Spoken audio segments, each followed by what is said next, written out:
তিনজন যুবক কাজের জন্য বেরিয়েছে, পথিমধ্যে 4টা স্বর্ণের টুকরা পেয়েছে। যুবক কয়টা?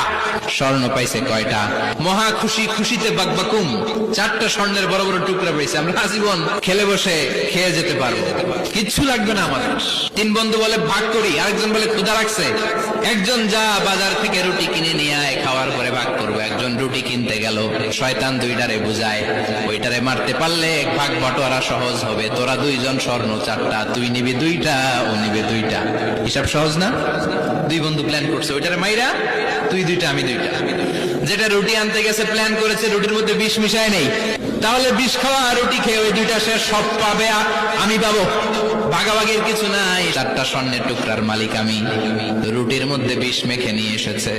ওই 2 বন্ধু প্ল্যান অনুযায়ী ওইটারে ধরে মেরে ফেলছে। এবার মহা খুশি। এক বন্ধু কয় এবার তো ভাগ বটর আর কিছু নাই, তুই 2টা আমি 2টা, আগে খাইয়া লইস। খাওয়ার পরে এই 2টাও নাই, 3টা লাশ, 4টা স্বর্ণের টুকরা। এটাই তো দুনিয়ার জীবন, ঠিক কিনা?